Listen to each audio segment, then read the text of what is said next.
Welcome to the Rural Revival Podcast. I'm your host, Dana Larson. This week, we're talking with Lindsy Trotter of Chilled in Center Point, Iowa. Chilled provides freezer meals and menu planning with options for paleo, keto, Whole30, gluten-free, vegetarian, and more. What started out of necessity due to Lindsay's daughter's food sensitivities has quickly turned into a booming business.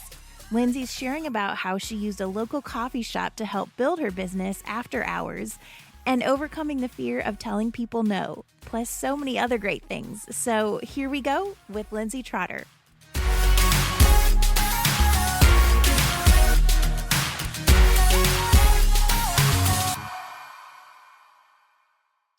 Okay, well, we're here today with Lindsy Trotter of Chilled Freezer Meals in Center Point, Iowa. Lindsay, thanks for being on the podcast.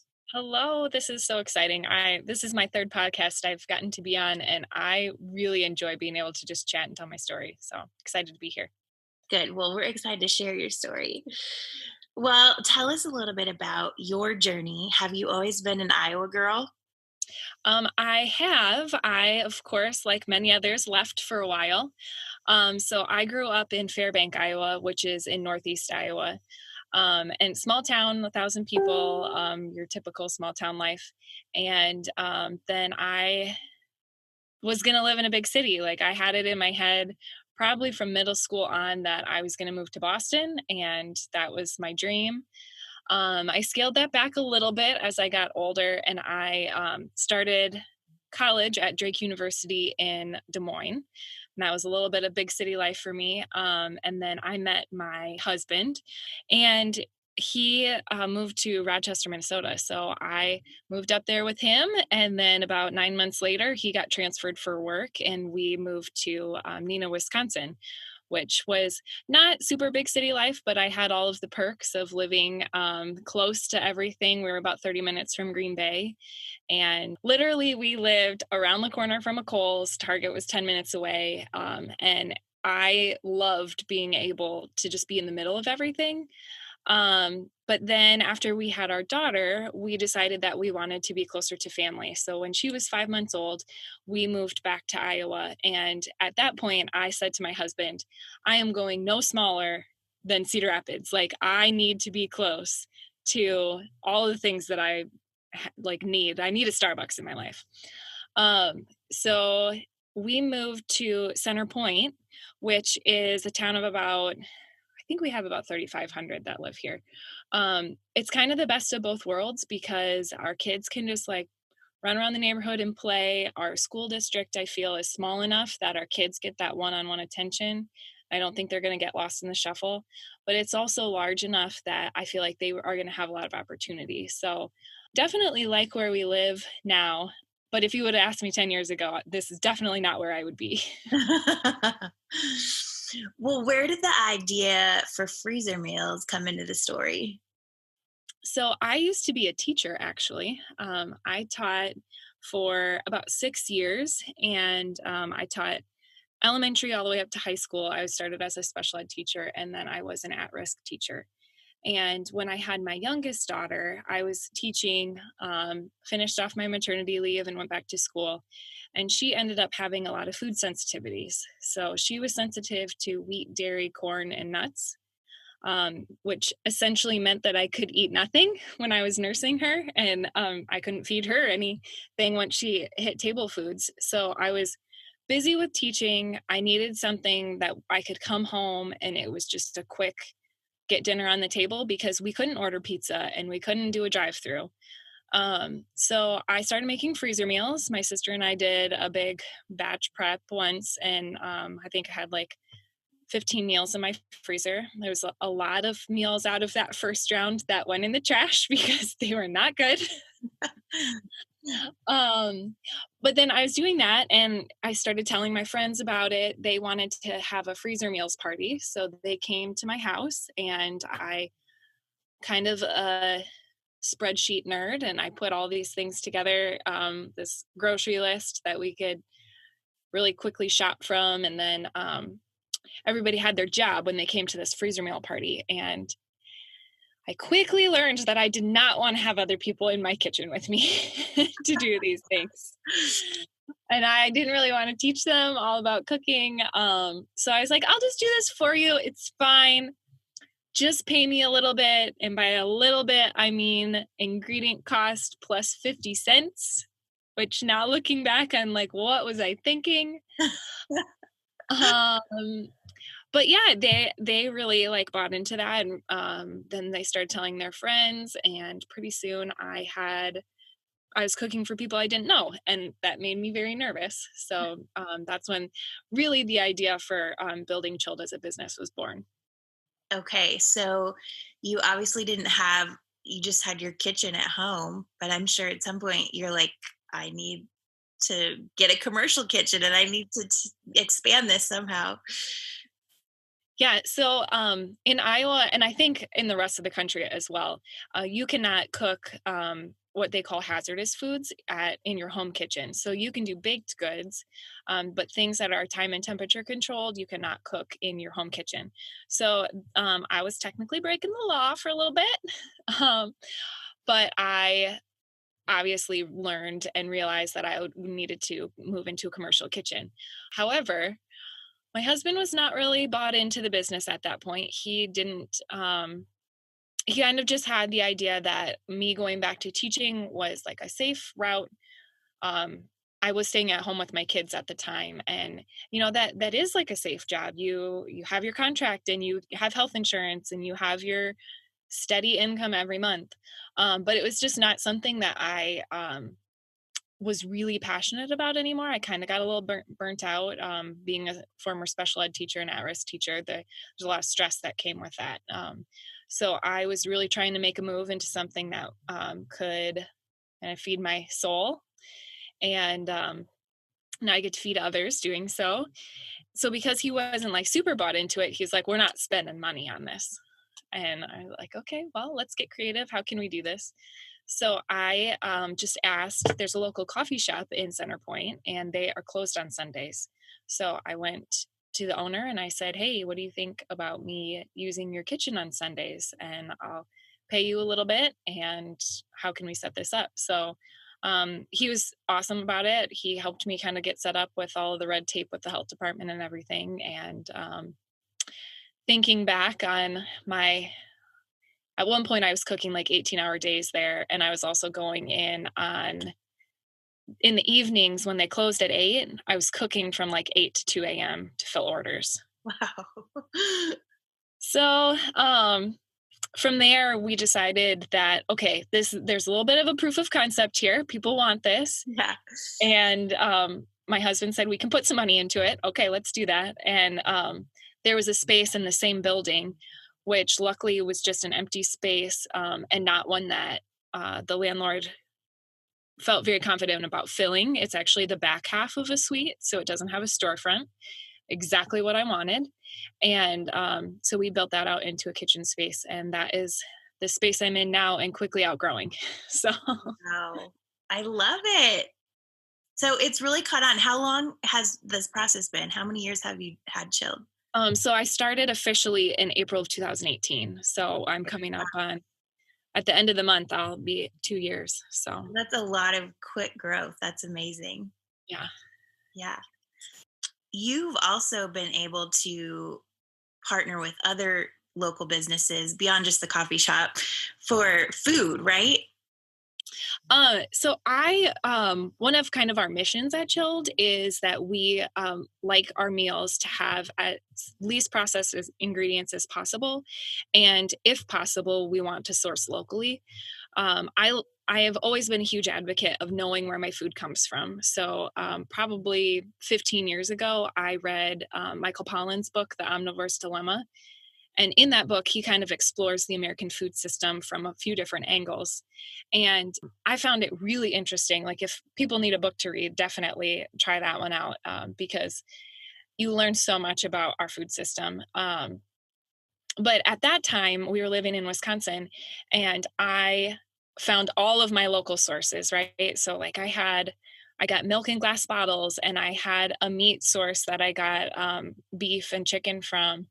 I obviously had a produce connection with a local CSA group, and That's community supported agriculture, where you get you buy in at the beginning of the season, and then you get a certain amount of vegetables every week, and it's usually a variety of vegetables. So I loved having all of those sources, and then we moved to Iowa, and the wheels all fell off on that. So I was happy to see that when we moved back here in 2012, and there was definitely a lot of choices for community supported agriculture, but there's a lot of red tape around like purchasing milk that's not pasteurized, and we didn't have a lot of connections for sources for beef and chicken. Now that's changed. Like, we have connected with a lot of different farmers in the area, and so I have all of those for my family. But I also wanted to be able to incorporate some of that into my business, because I know that, this might not be top of mind for a lot of people, but if I can help them kind of take that next step to knowing where their food comes from and knowing that it's good for them and good for their kids and will keep them healthy, that's really one of my main goals. Sometimes it's a balance, because I know that not everybody wants to cut out all grains or all dairy. So we do still have some of those things on our menu. And then it's also a balance of price point. Like, you're not going to pay probably $25 for a meal that's going to feed 2 people. So keeping our prices kind of in check is good. So we have a couple of different sources here. We started sourcing some of our beef from Zook Cattle, and that's up kind of by where I grew up. They're a farm that is in the process of switching over to organic, but they raise all of their cattle sustainably, and they use as minimal intervention as possible. So I enjoy that. And then I also work with Garden Oasis, which is in Coggan, Iowa, to source some of our produce. So we've gotten a lot of onions from them. And there's also kind of a balance, though, because they're only available in season. So right now we're on the tail end of their kind of their winter stock. And so we are looking forward to when they have some more produce this summer and we can purchase from them again. So Good. Well, tell us about some of the meals that you offer and what people can expect when they place an order from you. yeah, so we're a little bit different than what people typically think of as like a meal delivery service. When you receive our meals, they're fully frozen, and you don't have to do prep work. Everything can be put in the oven, put in the crock pot, or just made on the stovetop. And it's very hands off for you. So we have some meals that cook very quickly. You can just like throw them in a saute pan and warm them up, and they're ready. Others take a little bit longer, like if they have to bake in the oven. But there's no chopping, there's no assembling, there's no cooking skills required to be able to enjoy chilled meals. So we offer 2 sizes, one that feeds 3 to 4 people and one that feeds 5 to 6. And we have a wide variety of meals on our menu. Every month we try to shoot between 15 and 18 meals. And we have options for if you follow a paleo diet, if you follow Whole30 or keto, if you have people in your family that need gluten-free meals. We're not a dedicated gluten-free kitchen. However, we say that our meals are gluten-friendly. They're not prepped with those ingredients, and we prep those all separately. But we also this month introduced a variety of vegetarian meals. So we had some people asking for that. So our goal is to have at least 4 vegetarian meals on our menu every month. So lots of choices. Yeah, and lots of prep work for you. That's an incredible amount to offer. So do you deliver? Can people pick up? Do you ship it all? Yeah, we have a couple of different ways that you can get our meals. So if you're local to Center Point, we have pickup locations in Cedar Rapids, in North Liberty, in Cedar Falls every month. We are also exploring kind of going outside of that circle. But because of our current pandemic that we have going on, we have opened up our home delivery to within a 40-mile radius of Center Point. So if you live in that circle, which includes all the way down to Iowa City and then up to Cedar Falls, you can get them just delivered on your porch. So And we do ship. We started shipping in January, which was a big undertaking. It took a lot of research, but we finally got it together. We sent out shipments in January, February, and March, and really enjoyed being able to do that. However, because of this pandemic and how it's been difficult to source our ingredients, we had to put that on hold. We do have some memberships available. So if you want to sign up for a membership through Chilled, you can get one for either shipping or for local pickup. And we did honor that for April. So we did send out some shipments for April. But yeah, we're hoping to be back at it in May for sure. Yes, we're hoping that I'm hoping that can happen too. So, besides the pandemic and the challenges that it has presented, what are some of the other challenges you've had to overcome, and how have you adapted over the years to grow, really? I think one of my biggest challenges throughout this whole process, and really just in starting my business, has been overcoming the fear of people telling me no. So when I first started and I needed to ask that coffee shop owner if I could use his kitchen, it probably took me a good 2 months to work up the courage and say, "Hey, can I use this?" And I remember like standing there asking him, and like my heart was beating out of my chest. And that I think that really helped me understand and realize that people saying no is not a big deal. I mean, he didn't say no, he said yes, which was awesome. Um, but after like that first time of really having that fear and overcoming it, I was like, okay, yeah. So like if I keep going with this and people tell me no, then I just move on to the next thing. Um, there are a there's so much red tape in opening a food service business. Um, when the health inspector comes, like I feel like I'm hyperventilating. But then I just remind myself that, okay, the worst thing that's going to happen is he's going to tell me that I don't have labels on something in my fridge and then to put the labels on. Yeah. So I I think that people get really caught up in what they perceive as something that's big and scary and that's going to be terrible. And really, if you think about the end outcome, it's just a little thing that you have to fix and then you move on. So, in developing, when you set up a business, you have to register the name, you have to get licensed, you have to set up a business bank account, you make your social media and you do all of these steps. And it seems like this giant mountain to climb, but you just have to keep doing the next thing. Yeah. So that's kind of my motto for building my business, is to just keep doing the next right thing. And now that's a song. I mean, thanks Frozen 2 for taking that as my motto before that came out. But yeah, I just keep doing the next right thing. So, and that's even more fitting now with the whole coronavirus pandemic is, yeah, there are days that I get up and would I love to be in the kitchen cooking like crazy right now? Yes. But today, what's the next right thing on my agenda? And I'm pivoting a little bit and doing some different things. So, yeah. Yeah.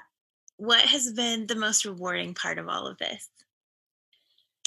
I think when I get messages either on Facebook or in email or sometimes even text messages from customers who say like, we had this for dinner tonight and it was amazing. Or they tell me, I just took some meals to my parents and you've made life so much easier for them.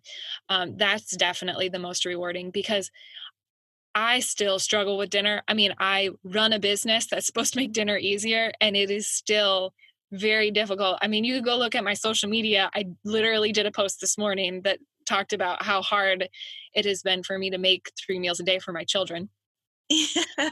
Everyone is struggling with that right now.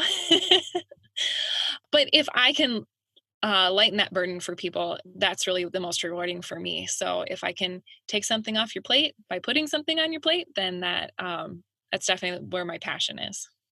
That's great. How do you juggle all of it, even when we're not in the middle of a pandemic, with mom and family life?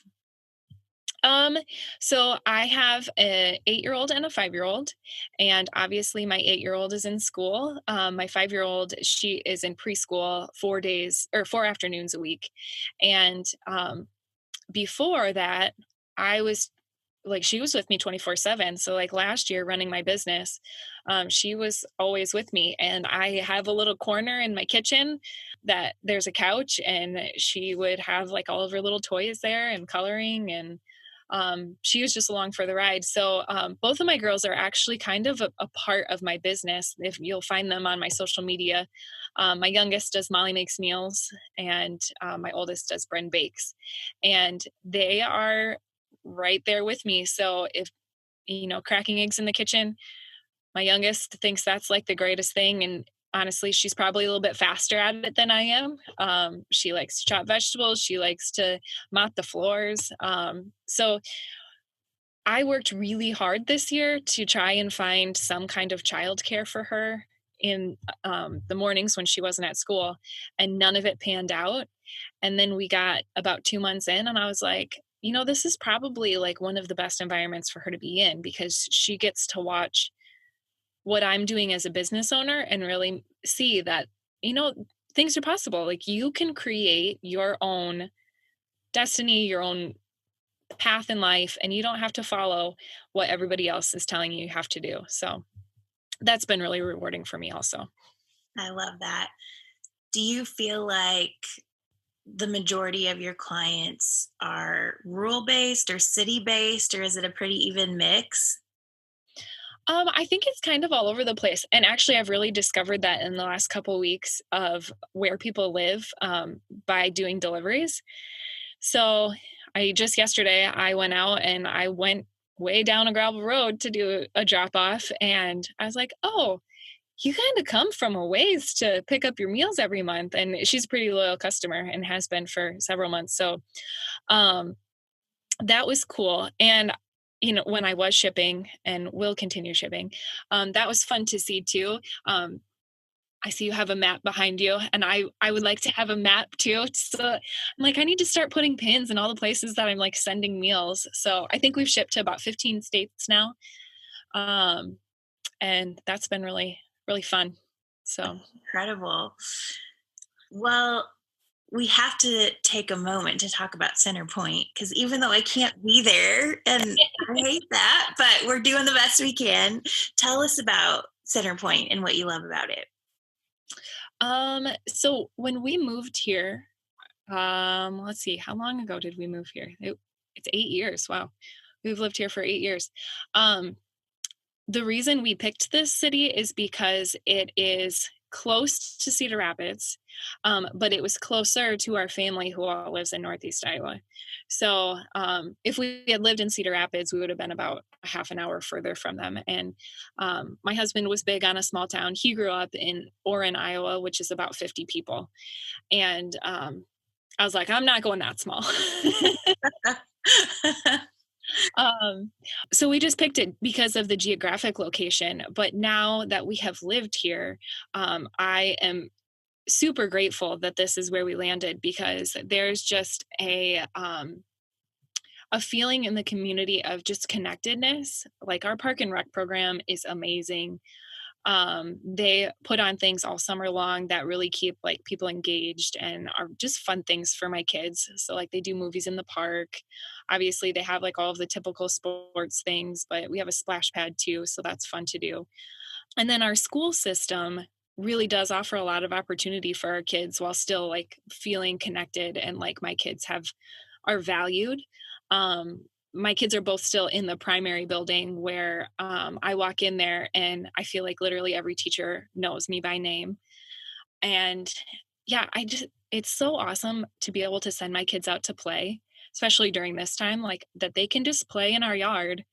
And I have no concerns about who's coming by or what's going on, because there's 4 other families in their yards too. And they would see it all. And then they would be able to call me and say, hey, did you know that your girls are fighting like cats and dogs in the front yard? Yeah. Yes, they were. And yes, this is where we're at. So yeah, it's a great place to live. And I can't imagine being anywhere else. I love that you found a great spot to land. And I'm sure, like, I just keep thinking about too that coffee shop owner, you got to help him out and he helped you out in return. And that's a pretty cool deal. Yeah. Yeah. Since I have moved into my own space, the coffee shop is actually transferred ownership. And what's really fun is that because we are still in the same building, I have really connected with the new owner. And she's definitely had, I was talking about the mountain of the things that you have to put in place when you have a business. She's been climbing that mountain. And it's been really fun for me to kind of be next to her during that and maybe hopefully helping her through some of those difficult things. But yeah, that's another piece about just like being in a small town is like having those connections with local business owners and being able to support them and have them support you and just brainstorming new ways and things that we can serve our community. So it's cool. Yeah. Well, what's next for you and for Chilled Freezer Meals? So we obviously are going to continue to cook as much as possible. With the pandemic, we are, as I said, pivoting a little bit. I do have some digital products that I had been selling. So if people want to cook on their own, I have some planning bundles that you can make your own freezer meals. So the freezer meals planning bundle, you can go online and get a customizable grocery list as a part of that. So that's on our website. But if you've ever made freezer meals before and you like go on Pinterest and you try to find a blog that has the recipes and they're like, here's your grocery list, go buy some carrots and some chicken. And you're like, oh, but wait, how much chicken? Our grocery list kind of spells that out for you. So you can adjust which recipes you're cooking and how many of each you want to do. And then it tells you a number. So you're going to buy 10 pounds of chicken and 4 pounds of carrots and then be able to figure that out. So that's fun. And I also teach some Instant Pot classes. So we've pivoted a little bit and we're doing those virtually. And then, yeah, I just want to keep kind of putting together products and things that make dinner easier for people because I know that it is daunting, especially when you're trying to manage all the things in life. And so if I can maybe make that a little bit easier, then that's kind of my mission. So I love it. Well, how do we follow along and where can we go to your website and check out those digital packages and some of your classes? So I am on Facebook and Instagram at Chilled Freezer Meals. And then you can also check out my website at chilledfreezermeals.com. There are 3 different buckets that you can choose from if you pick up locally.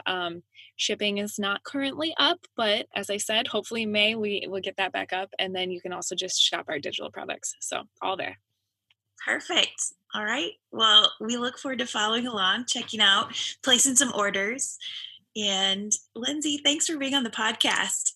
Yes, thank you so much for having me. I can't wait to keep listening to all of your episodes. They are definitely one of my favorite podcast binges. So good. I love that. And I can't wait to eventually come visit you in person. Yay! Yes, I look forward to that as well.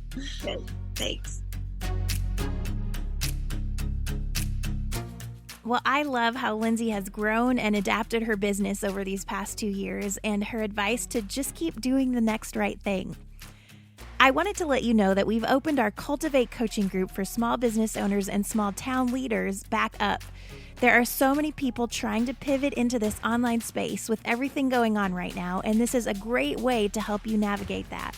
Our weekly discussions have been so good and focused on getting through these challenging times.